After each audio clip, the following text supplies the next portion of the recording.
Islam dengan tidak ada paksaan. Kerana masuk Islam itu mestilah beriman, menyerah diri dengan hati secara ikhlas dan beramal dengan amalan-amalan Islam dengan ikhlas. Memaksa orang, tidak boleh mengajak orang kepada Islam dengan ikhlas. Oleh kerana itu, tabligh, menyampaikan ajaran Islam secara ikhlas dengan bijaksana, didahulukan oleh Nabi SAW. Mengajak orang-orang perseorangan bertemu dengan keluarganya yang dikasihi, bertemu dengan pemimpin-pemimpin masyarakat, bertemu dengan orang-orang perseorangan yang dijumpainya, bertemu dengan kabilah-kabilah Arab, yakni kaum-kaum Arab, di mana bangsa Arab ini ada kabilah dia. Kabilah dengan makna keluarga yang besar daripada bangsa Arab. Mengajak kabilah-kabilah ini menyatakan berkenaan dengan agama Islam dan menghantar surat kepada raja-raja kuasa besar dunia dan raja-raja yang bukan kuasa besar, mengajak raja-raja ini masuk Islam secara beriman kepada Allah dan mengarahkan para sahabatnya setelah menerima Islam daripadanya sallallahu alaihi wasallam supaya menyampaikan Islam itu kepada manusia dan mengarahkan umatnya sehingga hari kiamat. Ballighu anni walau ayah, beritahulah daripada aku walaupun satu ayat, mengajak orang kepada Islam dan mengarahkan bala tentera Islam jangan menyerang dulu, mengajak orang kepada Islam dulu, ajak mereka berdamai, tengok dulu apa dia Islam. Kalau mereka mengangkat senjata menentang dakwah, menentang kita nak ajak kepada yang baik, barulah berperang, akan dinyatakan kemudian. Bukannya berperang dulu, mengajak kepada Islam dulu. Musuh-musuh Islam pula mengambil tindakan mereka menghalang Rasulullah SAW dari berdakwah melalui pujuk rayu dan tawaran-tawaran pangkat dan kemewahan dunia. Rasulullah SAW terus juga berdakwah, memujuk melalui keluarga. Dakwah terus juga berjalan, mempersendakan dakwah dan membiarkan fitnah, namun dakwah tetap dilaksanakan. Mengepung keluarga dan para sahabatnya, dakwah tidak juga berhenti. Seterusnya mereka mengambil keputusan untuk membunuh Rasulullah SAW. Ajaran Allah tetap disampaikan dan mereka tidak sekali-kali berjaya untuk menyekat kegiatan menyampaikan agama Allah. Firman Allah Ta'ala, wa idh yamkuru bika alladhina kafaru liyuthbituka aw yaqtuluka aw yukhriju wa yamkuruna wa yamkurullah wallahu khairul makirin. Suratul Anfal ayat 30. Artinya, dan ingatlah ketika orang-orang kafir memikirkan sedaya upaya mereka terhadapmu untuk menangkapmu, memenjarakanmu, atau membunuhmu, atau menghalaumu. Mereka merancang tipu daya Allah menggagalkan tipu daya itu, dan Allah sebaik-baik pembalas tipu daya. Ketika Rasulullah sallallahu alaihi wasallam menyampaikan ajaran Islam, menghadapi berbagai-bagai halangan. Di antaranya ialah pujuk rayu. Mereka pujuk Nabi SAW nak latih jadi raja di Mekah. Wahai Muhammad, mau jadi raja di Mekah. Tak mau jadi raja, jadi pemimpin. Kami sanggup kumpulkan harta kekayaan, nak beri pada kamu semua. Biar orang kaya cari harta lain.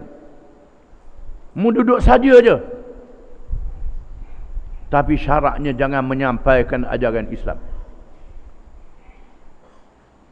Kalulah Nabi SAW tujuannya kerana nak jadi raja, nak pangkat, nak harta, sudah tentulah berhenti menerima tawaran itu. Tak berhenti, terus menyampaikan ajaran Islam.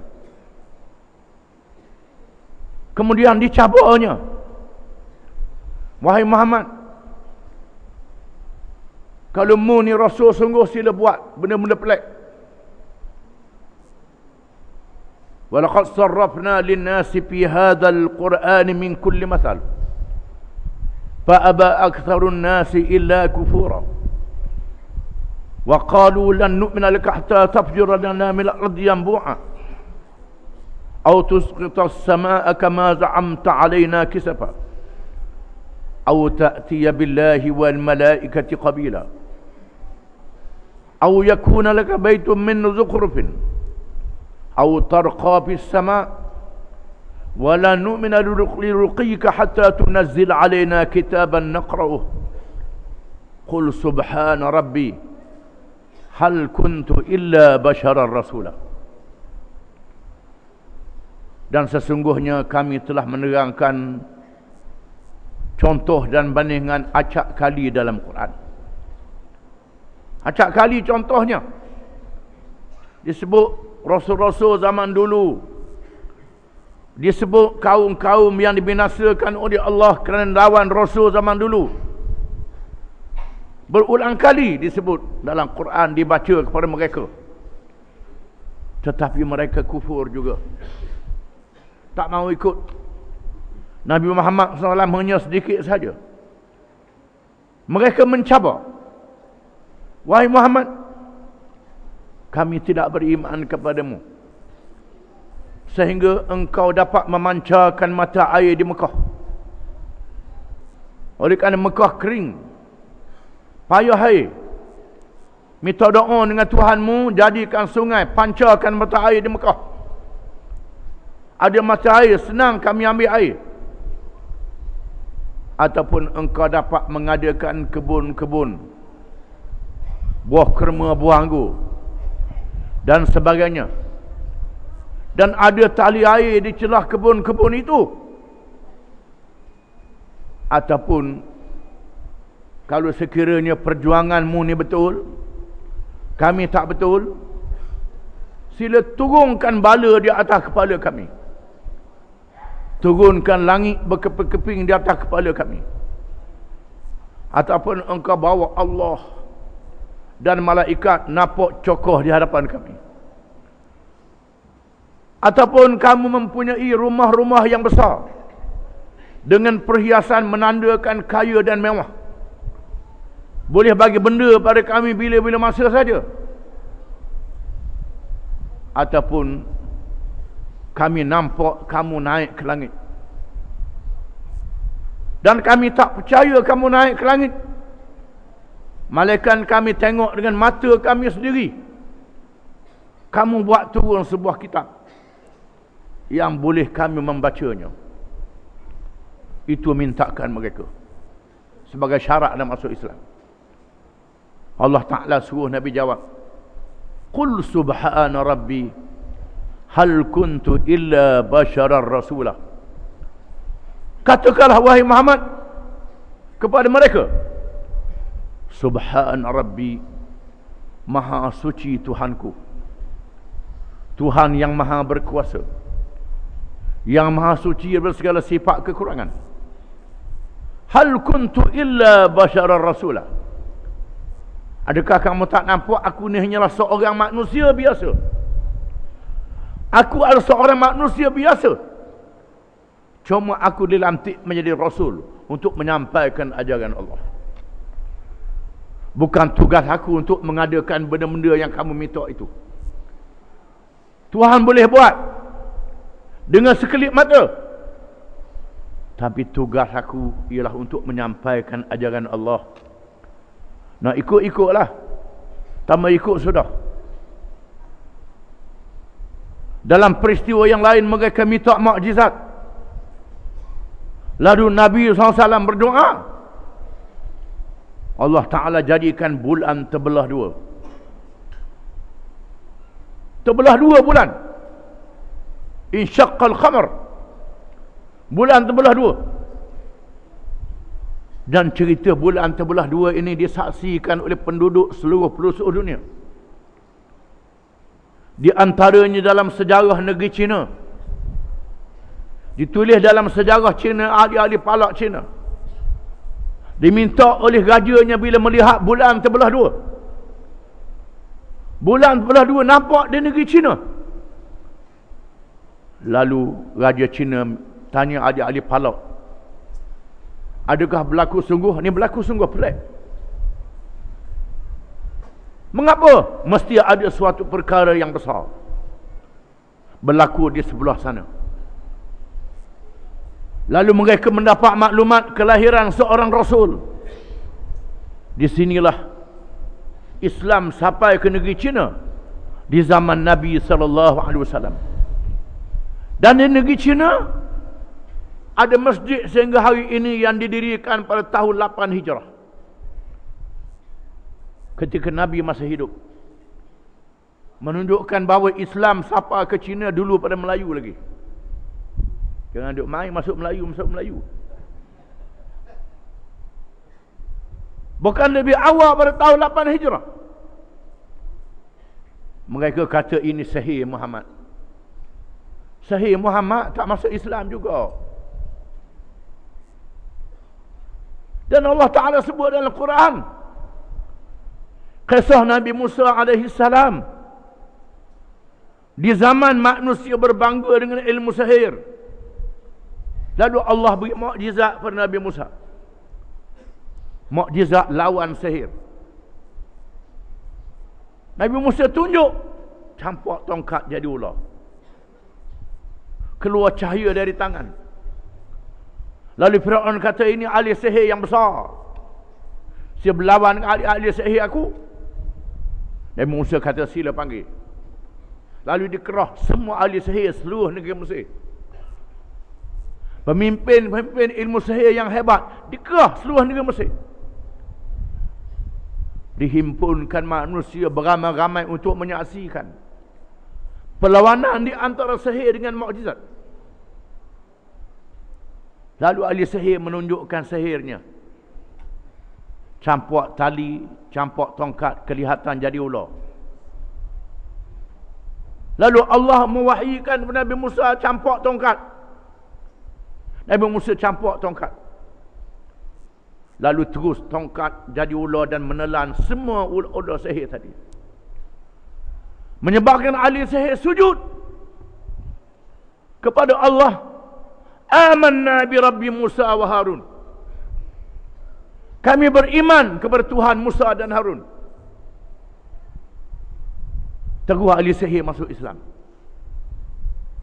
Lalu Fir'aun kata, rupanya Nabi Musa ni tok gurumu yang mengajar ilmu sihir. Padahal Nabi Musa kenal bila dengan ahli sihir ni. Ketika masih mudanya dihalau oleh Fir'aun, berhijrah ke Madian. Duduk 10 tahun di Madian. Balik terus berdakwah. Bila ahli sihir ni mengaji dengan Nabi Musa? Ini bohong. Oh ni gurumu yang mengajar ilmu sihir. Bila Nabi Musa ajar? Ahli-ahli sihir melihat ini mukjizat, bukan sihir. Lalu Firaun kata, aku akan bunuh kamu. Lalu ahli sihir sanggup mati, dipotong tangan, kaki dan disoda. Waktu paginya kafir, waktu petangnya masuk surga. Disebut dalam Quran. Kisah ini, pemimpin Quraisy dengar semua kisah ini, tapi mereka tak masuk Islam juga. Cerita zaman dulu. Tengok sendiri Nabi Muhammad sallallahu alaihi wasallam. Segala yang berlaku menunjukkan betapa sifat tabligh yang wajib bagi Rasul-Rasul alaihi wassalatu wassalam, yang tidak boleh disamakan dengan dakwah manusia biasa di kalangan ahli-ahli falsafah dan penegak-penegak teori ciptaan manusia, di mana kebiasaannya menurut selera dan kehendak manusia di zaman masing-masing, dan mencari jalan keluar yang mudah. Di mana dakwah Rasul-Rasul tidak sama dengan ajaran ahli falsafah,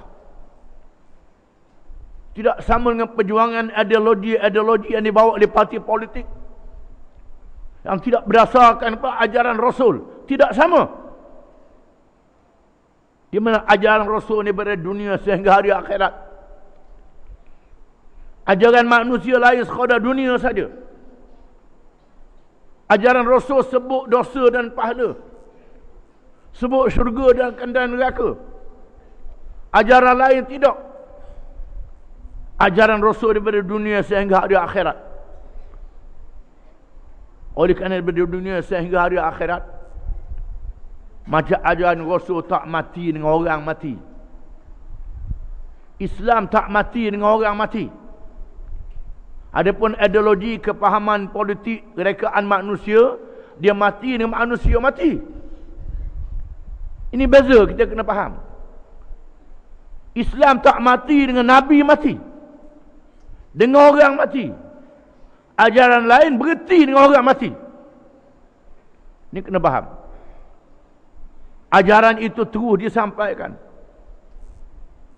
Para Rasul sanggup menyampaikan ajaran mereka, sanggup mati. Para Rasul alaihi wassalatu wassalam dalam menjalankan dakwah mereka bagi menyampaikan ajaran Allah,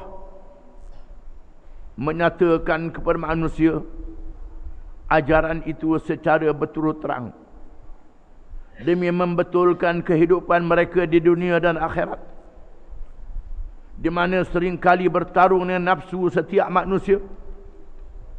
Maka berlakulah pertarungan yang sengit ketika berdepan dengan manusia, sehingga Rasul dan para sahabatnya terpaksa mengalami penderitaan, tekanan dan ujian. Keteguhan Rasul dan para pengikutnya menunjukkan betapa kebenaran dan ikhlasnya mereka dalam menyampaikan ajaran Allah. Di sini kita kemukakan beberapa contoh lagi dari apa yang berlaku kepada Rasulullah sallallahu alaihi wasallam. Rasul alaihi wassalatu wassalam dan pengikut-pengikutnya menunjukkan kesungguhan dalam menyampaikan ajaran Islam. Tak peduli apa saja kesusahan yang menimpa diri, diseksa, disekak kehidupannya sehingga mati. Inilah dakwah Rasul-Rasul. Di sini disebut contoh Rasulullah SAW. Anil Harith ibn al-Harith qala qultu li abi ma hadhihi al-jama'ah qala haula'i al-qawm alladhina ijtama'u ala sabi'in lahum qala fanazalna fa idha Rasulullah sallallahu alaihi wasallam yad'u ila tauhidillah azza wa jalla wal iman wa hum yarudduna alaihi wa yu'dunahu hatta intasafa an-nahar wa ansada an-nasu anhu aqbalat imra'atun qad bada nahruha tahmilu qadahan wa mandilan fatanawalahu minha fashariba wa tawadda thumma rafa'a ra'sahu faqala ya bunayya khammiri alayki nahriki wa la takhafina ala abik qulna man hadhihi qalu hadhihi Zainab bintuhu radhiyallahu anha. Artinya, jadi Al-Harith bin Al-Harith katanya, aku bertanyakan ayahku, apakah kumpulan yang ramai itu? Ayahku menjawab, mereka mengerumuni seorang yang mahu menukar agama di kalangan mereka. Lalu Al-Harith meneruskan ceritanya. Apabila kami pergi, kami dapati Rasulullah SAW sedang mengajak kepada mentauhidkan Allah dan beriman. Mereka menolaknya dan melakukan kejahatan terhadapnya. Sehingga tengah hari barulah mereka beredar darinya. Tiba-tiba datang seorang perempuan yang lehernya terdedah, membawa bekah air dan sapu tangan. Lalu Rasulullah SAW mengambilnya, dia minum dan berwuduk. Kemudian dia mengangkat kepalanya dan bersabda, "Wahai anak kesayanganku, tutuplah lehermu, jangan bimbang terhadap ayahmu." Kami bertanya, siapakah perempuan ini?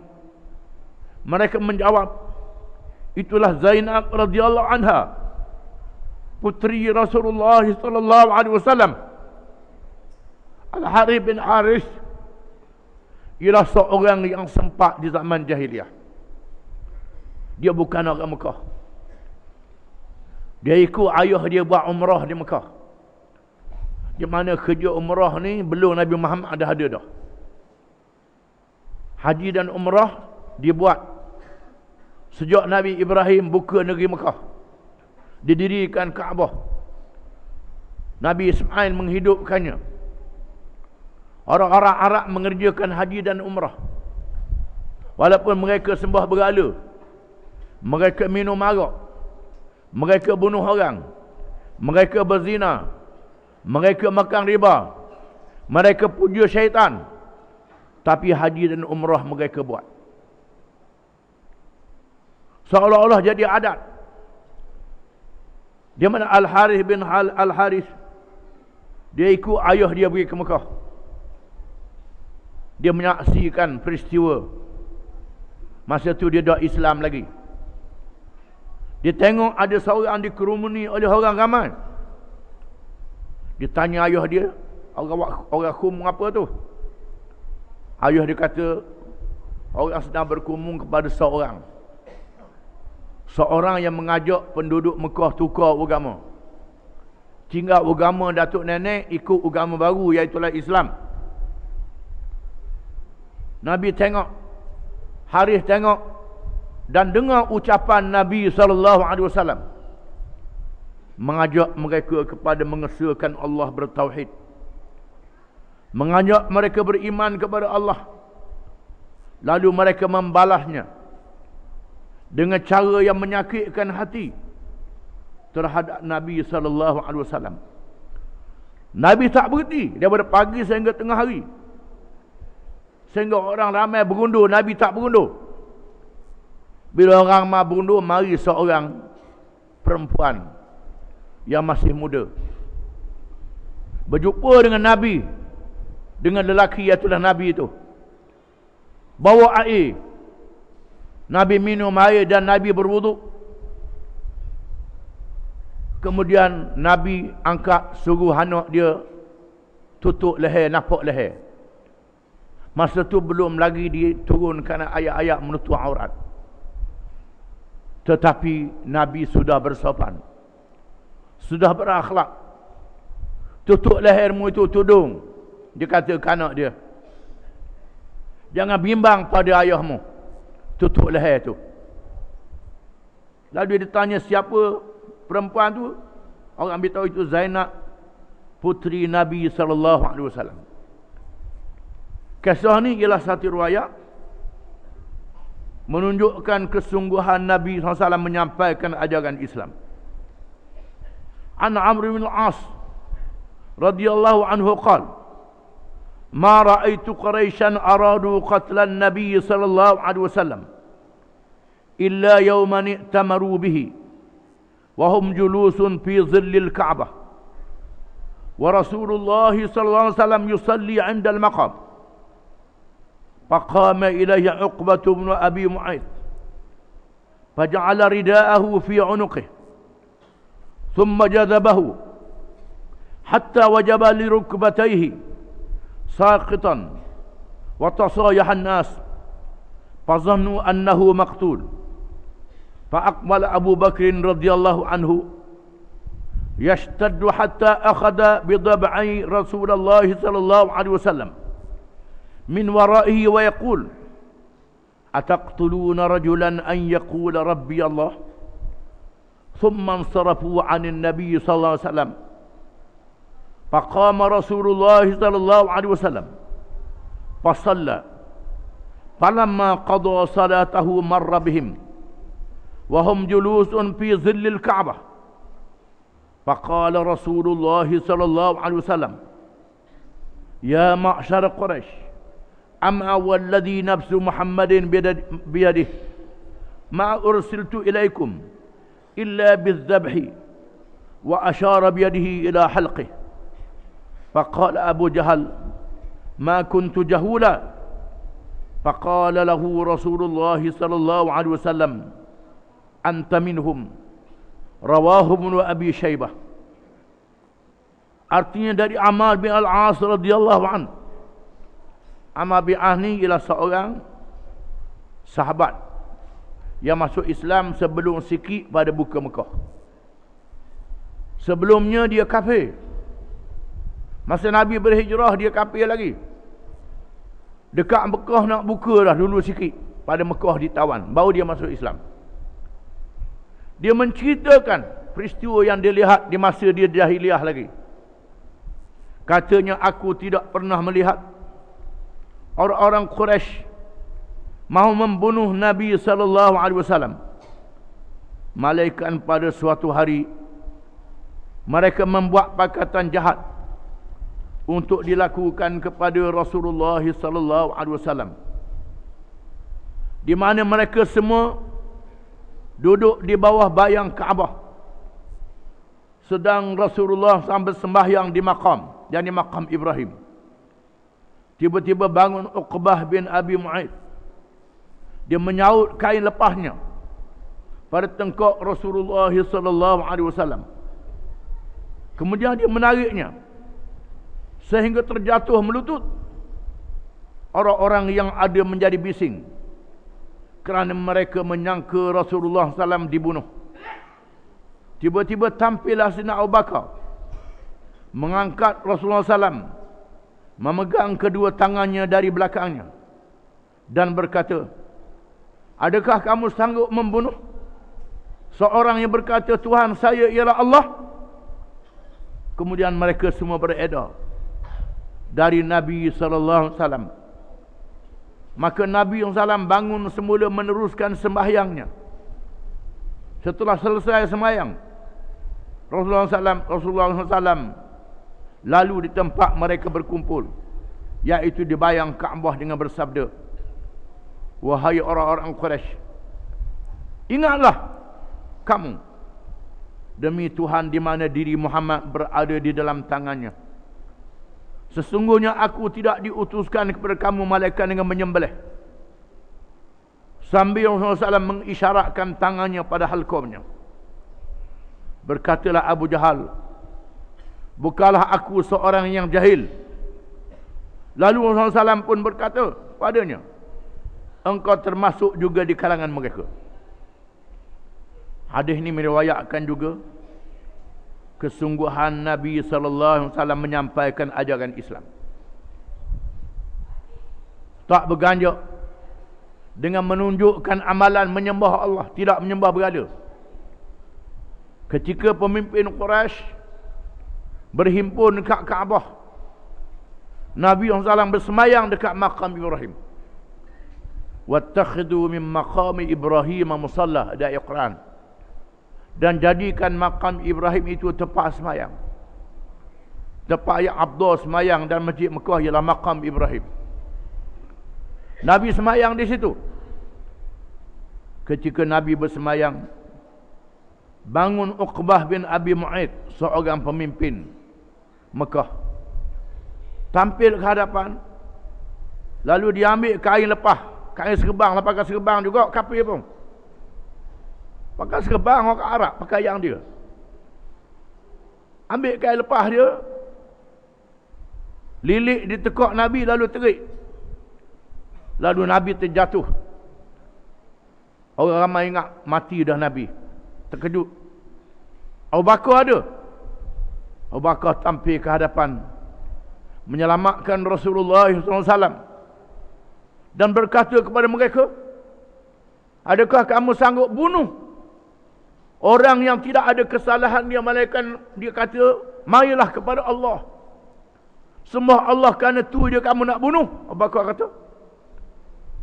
Nabi meneruskan semayang, menunjukkan Nabi tak batal semayang.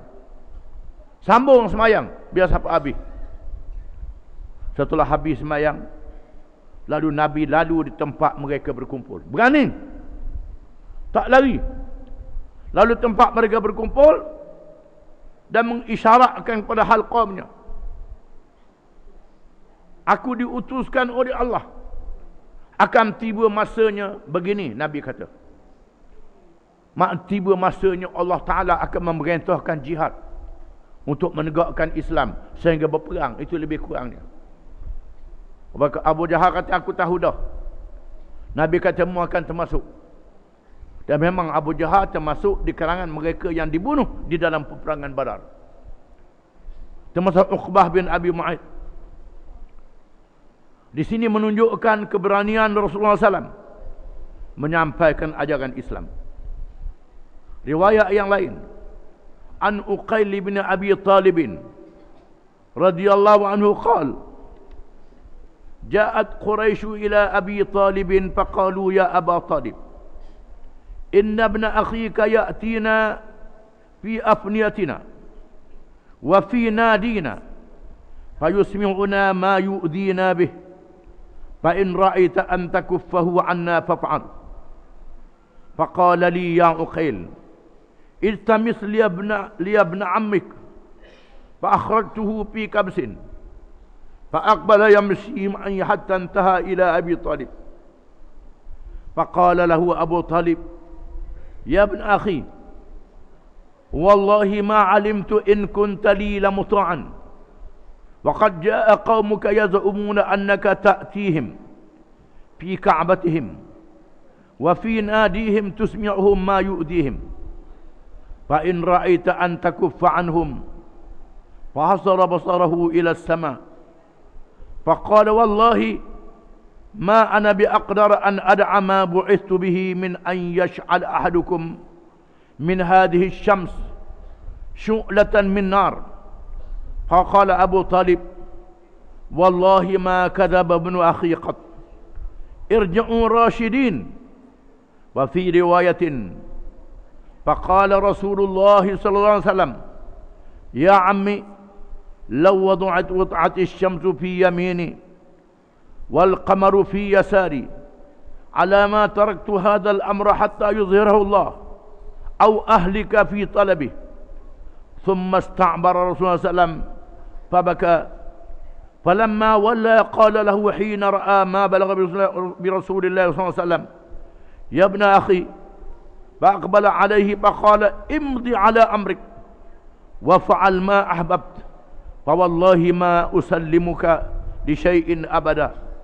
أخرجه الطبراني في الأوسط وأبو يعوى البخاري في التاريخ والبيهقي. Artinya dari Uqail bin Abi Talib radhiyallahu anhu. Uqail ni abang Sayyidina Ali, sepupu Nabi sallallahu alaihi wasallam. Uqil ni dia masuk Islam kediang. Hak dia cerita ni masa dia kafir lagi.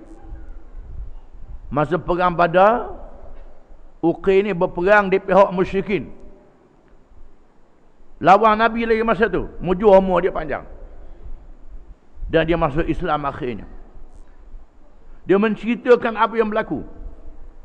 Katanya orang-orang Quraisy datang menemui Abu Talib, iaitulah bapa saudara Nabi sallallahu alaihi wasallam. Mereka mengadu, wahai Abu Talib, sesungguhnya anak saudaramu datang ke halaman-halaman rumah kami dan di tempat-tempat kami berkumpul. Lalu dia memperdengarkan kami apa yang menyakitkan hati kami. Apa pandanganmu kalau kamu dapat melakukan sesuatu yang dapat mencegahnya? Uqil meneruhkan ceritanya. Maka Abu Talib pun berkata kepada wahai Uqil, bawalah kepadaku sepupumu itu. Uqil menceritakan satu hari pemimpin Mekah mengadu kepada Nabi kepada Abu Talib. Abu Talib ni ialah pak saudara Nabi, yang jaga Nabi, pak saudara dan pak akak. Lepas ayah dia mati, Toki dia mati, Abu Talib diwasiatkan supaya jaga Nabi. Maka Nabi jaga Abu Talib. Abu Talib dan isteri dia sama-sama jaga Nabi. Bahkan Fatimah binti Asad, isteri Abu Talib ini jaga Nabi lebih pada anak dia lagi. Diriwayatkan Fatimah Asad ni dia masuk Islam dan berhijrah. Sayyidina Ali, ketika Fatimah binti Asad mati, Nabi turun dalam liang lahat, turun sendiri dalam liang lahat. Sebelum diletakkan mak dia baring dalam liang lahat itu,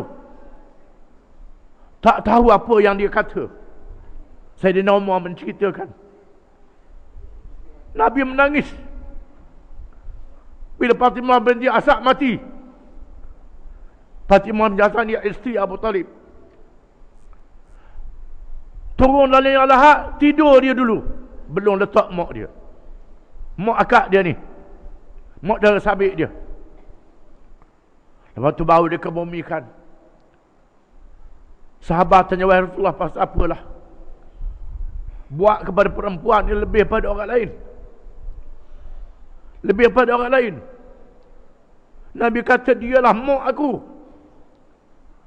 Ketika ibu aku tak ada, dialah ibu aku. Yang jaga aku lebih pada anak dia. Aku bermohon kepada Allah,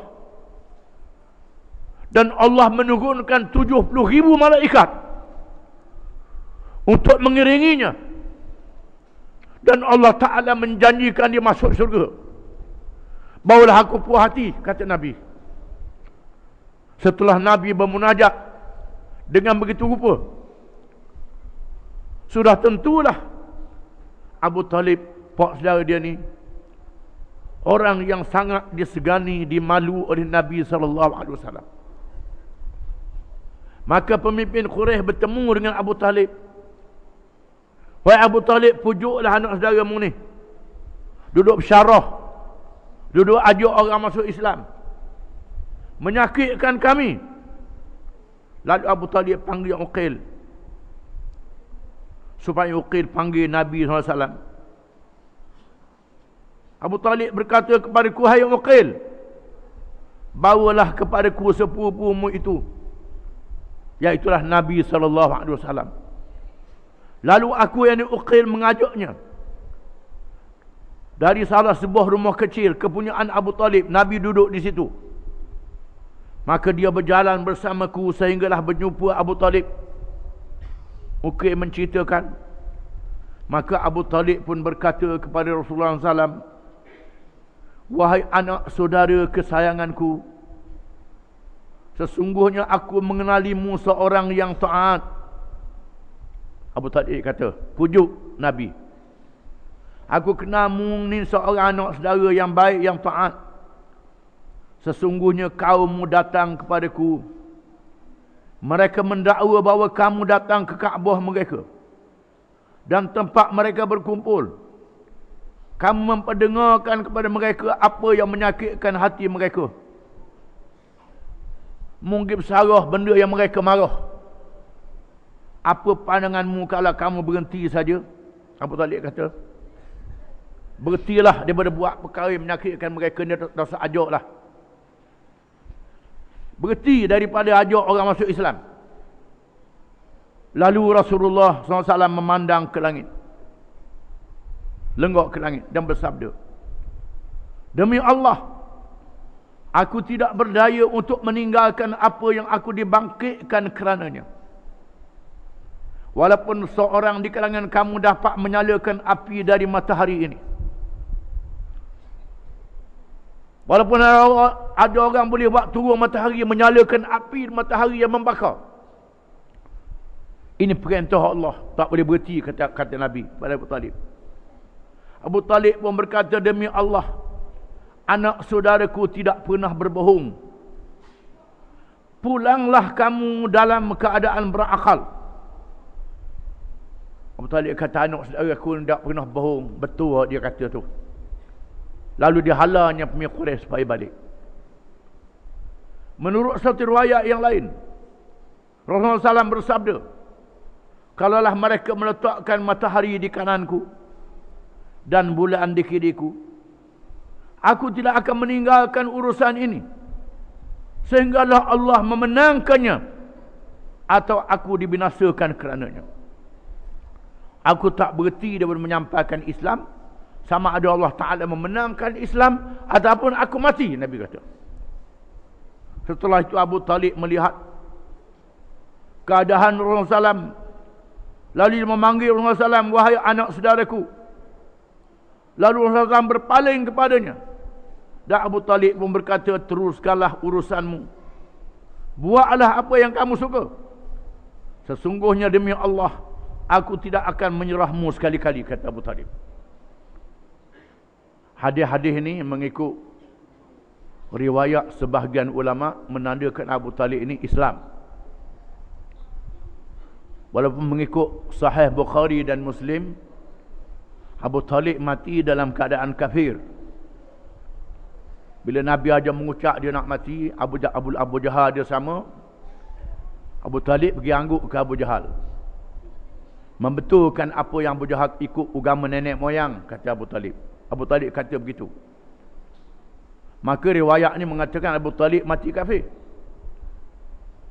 Riwayat yang kita baca pada hari ini menjadi dalil kepada ulama yang mengatakan Abu Talib ni mati dalam keadaan beriman. Kerana dia mempertahankan Nabi SAW dan menyatakan anak saudara dia betul, tak bohong. Menunjukkan Nabi sungguh dalam menyampaikan ajaran Islam. Ali bin Ishaq qala ba'atha Rasulullah sallallahu alaihi wasallam Amr bin Umayyah ad-Damri ila an-Najashi wallahu a'lam.